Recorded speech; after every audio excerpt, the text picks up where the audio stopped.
Hello, my name is Frank Christensen and I'm the coordinator of officials for IFAF in Europe.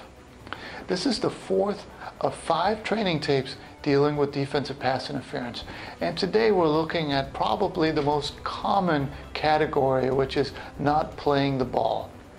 So we'll have a look at some examples of how to recognize it and when it's a foul, so that we can be consistent with this. But before we get to the game film, let's have a look to see what the rulebook and the MOFO have to say on this topic. In the rulebook, we go to Rule 738, Defensive Pass Interference. C. Defensive pass interference is contact beyond the neutral zone by a Team B player whose intent to impede an eligible opponent is obvious and could prevent the opponent the opportunity of receiving a catchable forward pass. When in question, a legal forward pass is catchable. Defensive pass interference occurs only after a legal forward pass is thrown. It is not pass interference 1. When, after the snap, opposing players immediately charge and establish contact with opponents at a point that is within 1 yard beyond the neutral zone. 2. When 2 or more eligible players are making a simultaneous and bona fide attempt to reach, catch, or bat the pass. Eligible players of either team have equal rights to the ball. 3. When a Team B player legally contacts an opponent before the pass is thrown. And finally, 4. When there is contact by a Team B player that otherwise would be pass interference during a down in which a Team A potential kicker from scrimmage kick formation simulates a scrimmage kick by throwing the ball high and deep. In the MOFO, we go to section 3.3 contact fouls. 8. Defensive pass interference. A. Actions that constitute defensive pass interference include not playing the ball, which is also the topic for this training tape. Early contact by a defender who's not playing the ball that impedes or restricts the receiver's opportunity to make the catch. 2. Playing through an opponent. Playing through the receiver, contacting him in the back or on the side of him furthest from the ball, even if attempting to play the ball. 3. Grabbing an arm. Grabbing the receiver's arm in a manner that restricts his opportunity to catch a pass. 4. Arm bar. Extending an arm across the receiver's body to impede his ability to catch a pass, whether or not the defender is playing the ball. 5. Cutoff. Cutting off or riding a receiver out of the path to the ball by making contact with him without playing the ball before the defender looks for the ball. And finally, 6. Hook and turn. Hooking a receiver around the waist that causes his body to turn prior to or even slightly after the ball arriving, even if the defender is trying to get to the ball. B. Actions that do not constitute defensive pass interference include 1. Incidental contact by a defender's hands, arms, or body in the act of moving to the ball that does not materially affect the route of the receiver. If in doubt as to whether the route was materially affected, there is no interference. 2. Inadvertent tangling of feet when both or neither players are playing the ball. 3. Contact that occurs during a pass that is clearly uncatchable by the involved players. 4. Laying a hand on the receiver that does not turn or impede him until after the ball has arrived. 5. Contact on a Hail Mary pass unless it is clear and conspicuous pass interference. C. Further notes. 1. A stationary player in position to catch the ball who is displaced from his position has been fouled. 2. It is never pass interference if the defensive player touches the ball before contacting the opponent. 3. Interference must be conspicuous to be called. 4. Remember that the defense has as much right to the ball as the offense. 5. It is crucial to identify which players are playing the ball and which are not. 6. Normally, an offensive receiver will try to catch the ball with 2 hands. Often, a defender will try to bat or deflect the ball with only 1 hand. If the defender goes up with only 1 hand, know what the other one is doing. 7. When judging whether a pass is catchable, imagine how far the receiver could have run and how high or wide he could have jumped if he had not been impeded. And finally, 8. There is no foul when contact is simultaneous with the ball being touched, the bang-bang situation. When in doubt, contact is simultaneous with the ball being touched. And that was the theory. Now, let's have a look at some game film.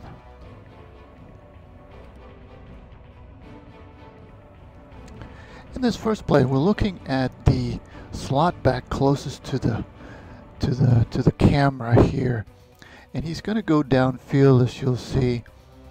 And right now we've got a pretty good indicator. At least we've got the receiver waiting for the ball to arrive, and the defenders with their back to everything, so they don't know when the ball is going to arrive. So basically any contact here will have a high potential for PI. So the first guy going by, you can't really tell how much contact he makes, but the second guy coming in clearly makes contact. He's got his back to the ball, early contact. This should be called every single time, certainly when it's this obvious and this early compared to when the ball gets there. And it really doesn't matter that the receiver has to move back towards the ball. It is the responsibility of the defender to not make this contact, especially when they're not looking at the ball, when they're not looking back to see what the play is. So this is a good call, both from the back judge and the field judge.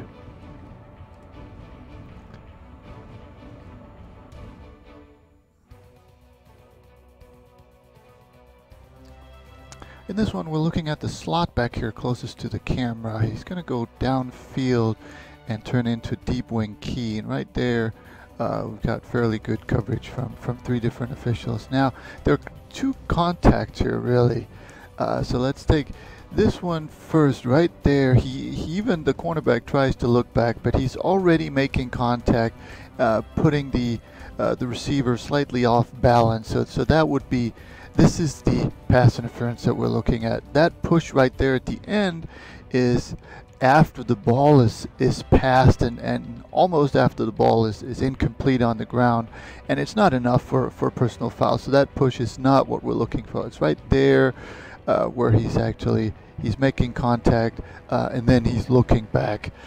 So this is the not playing the ball.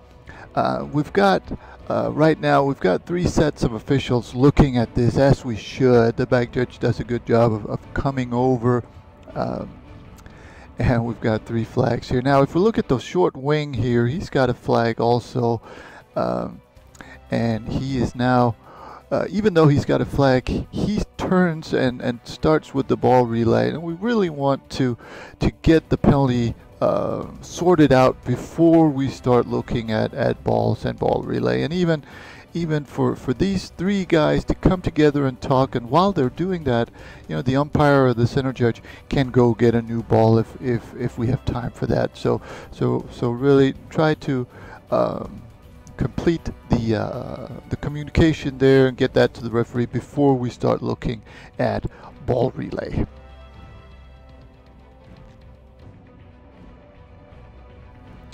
On this play, we're looking at the back judge key, so the slot back away from the camera.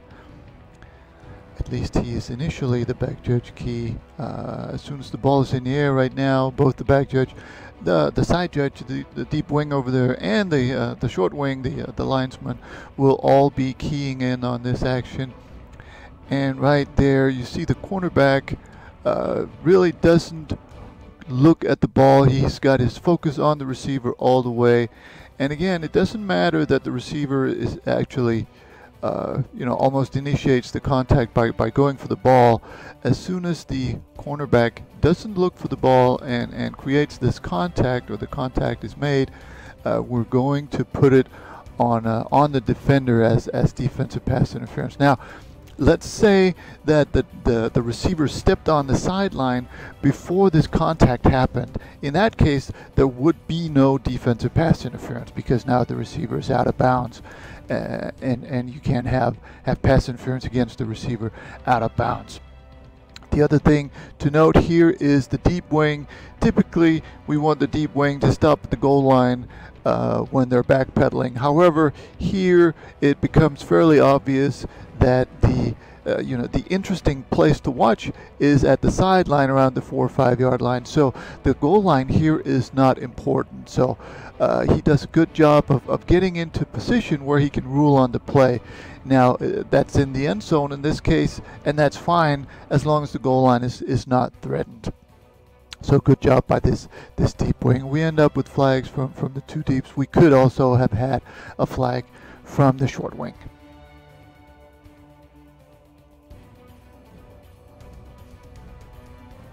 Here's an example where the nearest receiver is going to be fouled. So again, we've got right away, we've got the receiver running down the field, and the cornerback is kind of beat. And you know what they say, once they beat, they cheat. And he certainly is not looking for the ball, and right there he creates the contact. The receiver is trying to get back to the ball, and the cornerback makes contact there fairly obviously before the ball arrives. And again, we've got 3 sets of eyes on this, as we should.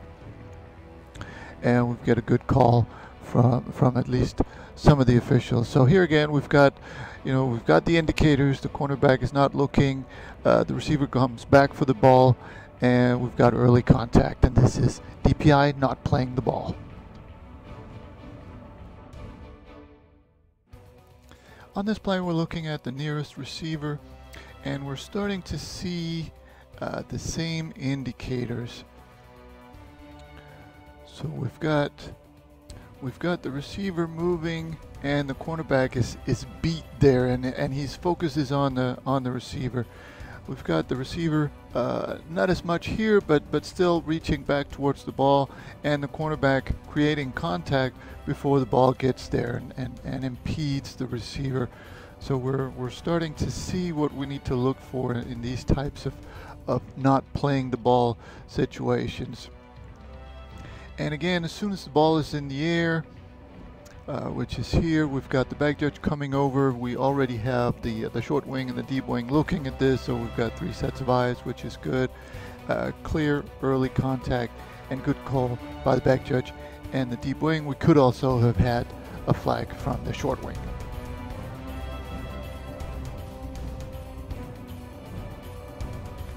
Another play where we're looking at the deep wing key here closest to the camera, and this one will also be called by the back judge.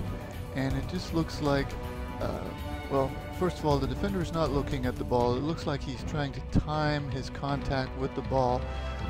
He does not do a super good job of this. So again, we've got the same indicators. He's not looking at the ball. He's making contact without looking back and before the ball arrives. So again, good job by these 3 officials to cover this and to call it.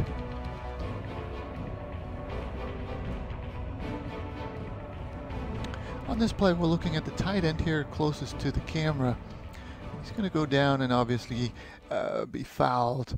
So let's just have a look right there. And you know, the defender thinks he does a good job of batting the ball away, which he does.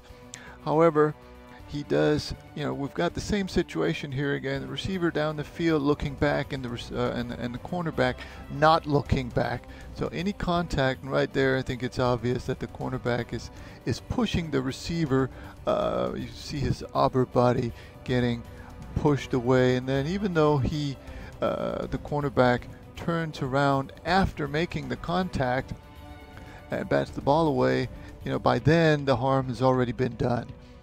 We've got a good call by the back judge. He does a good job of coming over and recognizing this. We could also have had a flag from the deep wing and even the short wing, since, you know, at this point the ball is going there. All 3 officials should be looking this way and should have a fairly good opportunity to see the receiver's upper body being pushed away like this. So 3 flags would have been better in this situation.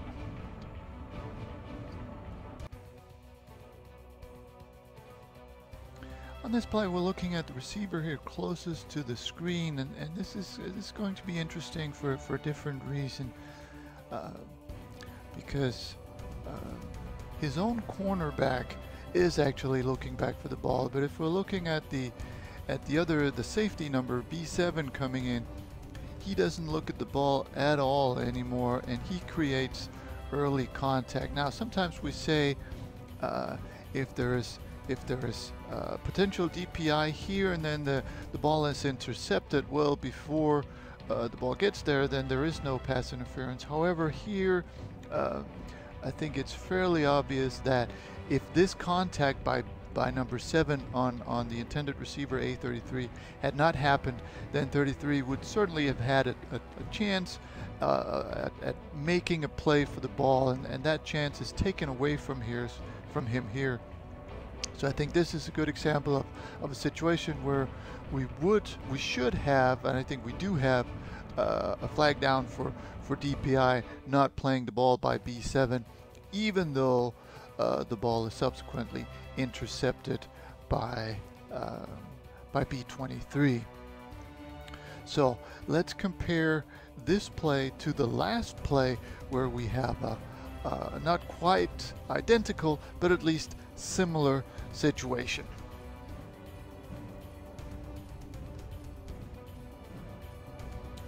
On this play, as you'll see, the ball is going to be thrown to the far sideline or to the far side, and stuff is going to happen over there. But let's have a look at the slot back here closest to the camera, because he's going to get popped right there, and as the contact happens, the ball's in the air.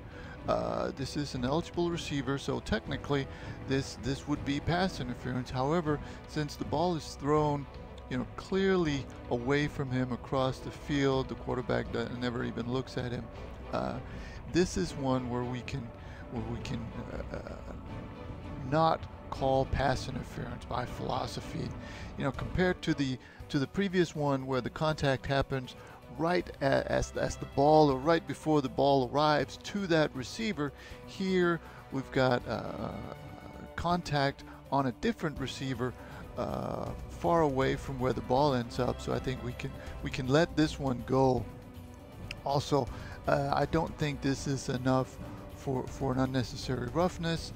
I also don't think this is enough for a blindside block. So really, we just have a big nothing here, and a very good play by the cornerback over by the ball. He times up his contact perfectly so that he does not get there before the ball, and he makes a good wrap-up tackle and creates the incomplete. So we've got no flags or no fouls on this play. And that was the training tape on the not playing the ball. I hope you found something you can use on the field.